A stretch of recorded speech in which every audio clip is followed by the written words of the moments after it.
কোরবানির পশুর চামড়া কি খাওয়া যাবে? পশুর পেটে যদি বাচ্চা হয়ে যায় তাহলে করণীয় কি? কোরবানির পশুতে আকিকা দেয়া যাবে? কোরবানির পশু যদি হারিয়ে যায় অথবা চুরি হয় তাহলে করণীয় কি? পশু জবেহের পূর্বে অসুস্থ হয়ে গেলে করণীয়? কোরবানির পশু যিনি জবে করেন অথবা গোশত প্রস্তুত করেন তাকে কি কোরবানির গোশত দেয়া যাবে? অমুসলিম ব্যক্তিকে কোরবানির গোশত দেয়া যাবে? নবী সাল্লাল্লাহু আলাইহি সাল্লামের পক্ষ থেকে কোরবানি দেয়া যাবে কি? কোরবানি না করে ওই টাকা গরিবদের মাঝে সাদাকা করে দেয়া যাবে কি? পশু জবে করার সময় যারা কোরবানি দিয়েছে সকলের নাম বলতে হবে কি?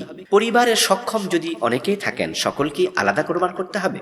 কোনো কারণে 10, 11, 12, 13 জিলহজ যদি কেউ কোরবানি করতে না পারে করণীয় কি? কোরবানির দিবস সমূহে সঙ্গত কোনো কারণে কোনো ব্যক্তি যদি কোরবানি করতে না পারে তাহলে যে পশুটি সে ক্রয় করেছিল ওই পশুটি সে সাদাকা করে দেবে, গরিবদের মাঝে বন্টন করে দেবে। 13 তারিখের পরে আর কোরবানি বলা যাবে না, সাদাকা করবে। ঠিক একই কথা কোনো ব্যক্তি সঙ্গত কারণে যদি পশুই কিনতে না পারে, এতটাই ব্যস্ত ছিল যে সে ওই 4 দিনে পশু কিনারই সুযোগ পায়নি, তাহলে ওই ব্যক্তি কোরবানির সময় চলে যাওয়ার পরে একটি পশু কিনবে, কিনে সেটা জবে করে গরিবের মাঝে সাদাকা করে দিতে হবে। কোরবানির পশুর চামড়া কি খাওয়া যাবে? হ্যাঁ, যদি কেউ চামড়ার পশম ফেলে দিয়ে এটাকে খাওয়ার উপযুক্ত করতে পারে তাহলে শরীয়তে নিষেধ নাই, চামড়া খেতে পারবে। পশুর পেটে যদি বাচ্চা হয়ে যায় তাহলে করণীয় কি? পশুর পেটে যদি বাচ্চা থাকে, মা পশুটিকে জবেহ করার পরে যদি বাচ্চাটি মরে যায় তাহলে ওই বাচ্চাটির ব্যাপারে আল্লাহর হাবিব সাল্লাল্লাহু আলাইহি সাল্লাম বলেছেন, কুলুহু ইন শি'তুম ফাইন্না যাকাতাহু যাকাতা উম্মি। তোমাদের যদি রুচিতে কুলায় তোমরা ওই বাচ্চাটির মাংস খেতে পারো, গোশত খেতে পারো। তবে বাচ্চাটি মায়ের পেটে মরে গেছে, তাকে আর জবেহ করা দরকার নেই, তার মায়ের জবে ওই বাচ্চাটির জবে হিসাবে গণ্য হয়ে যাবে। আর যদি কারো খেতে মন না চায় তাহলে বাচ্চাটি ফেলে দেবে, কোনো অসুবিধা নেই।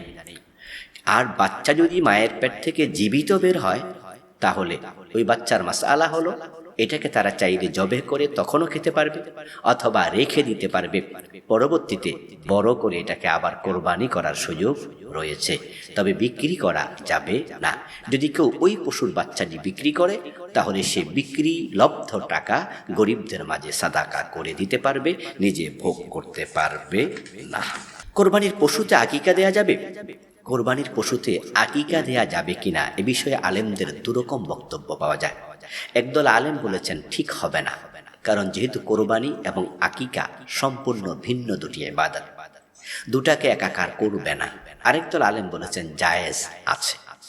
তা আমরা বলতে চাই রাসূলুল্লাহ সাল্লাল্লাহু আলাইহি সাল্লাম যেহেতু আকিকাকে 7ম দিনে বলেছেন, বাচ্চার জন্মের 7ম দিন আকিকা হবে, আকিকাতে ছাগল জবেহ করা হবে, ছেলে হলে 2টি, মেয়ে হলে 1টি।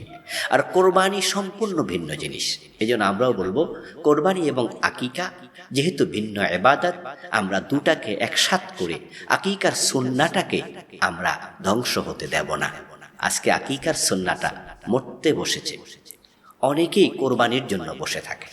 ভিন্ন ইবাদত, এটাকে তার নিজের স্বরূপে রাখা উচিত, নিজের রূপে রাখা উচিত। তাই আমরাও বলবো আকিকা এবং কোরবানি একবারে বাধ্য না হলে একসাথ করা ঠিক হবে না। কোরবানির পশু যদি হারিয়ে যায় অথবা চুরি হয় তাহলে করণীয় কি? ধনী মানুষ যদি গরু কেনার পরে, পশু কেনার পরে হারিয়ে যায়, সে আরেকটি কিনবে। যদি সেটা ফিরে পায় কোরবান করার প্রয়োজন নেই। আর গরিব মানুষের যদি কোরবানির পশু হারিয়ে যায় নতুন করে আর কিনতে হবে না, কোরবানও দিতে হবে না। তবে সেটা যদি পেয়ে যায় তাহলে সেটাকেই আবার কোরবান দিতে হবে, যদি কোরবানির দিনগুলোতে সেটা পাওয়া যায়। আর কোরবানির দিনের বাহিরে যদি পশুটি পাওয়া যায় তাহলে সেটা তারা সাদাকা করে দেবে। পশু জবেহের পূর্বে অসুস্থ হয়ে গেলে করণীয় কি? ধনী মানুষ হলে নতুন আরেকটি কিনবে, কিনে নতুন প্রাণীটি জবেহ করবে। আর যেটা কিনেছিল সেটা বিক্রি করে দেবে অথবা লালন পালন করবে, নিজের কাজে খাটাবে, কোনো অসুবিধা নেই। কোরবানির পশু যিনি জবেহ করেন অথবা গোশত প্রস্তুত করেন তাকে কি কোরবানির গোশত দেয়া যাবে? হাদিয়া হিসাবে দেয়া যাবে, কিন্তু পারিশ্রমিক হিসাবে দেয়া যাবে না। যিনি জবেহ করবেন, যিনি গোশত প্রস্তুত করবেন তার জন্য পারিশ্রমিক আলাদা দিতে হবে। পারিশ্রমিক হিসাবে কোরবানির গোশত দান করলে কোরবানি বাতিল হয়ে যাবে। অমুসলিম ব্যক্তিকে কোরবানির গোশত দেয়া যাবে? জি, দেয়া যাবে, কোনো অসুবিধা নেই। কারণ কোরবানির গোশত ধনী মানুষকেও দেয়া যায়, এটা হাদিয়া। তো অমুসলিমকে হাদিয়া দিতে কোনো অসুবিধা নেই। বরং অমুসলিম যদি কোরবানির ছাগলের মাংস নিতে চায়, গরুর মাংস নিতে চায়, সে আগ্রহ বোধ করে, তাহলে আপনি দেবেন।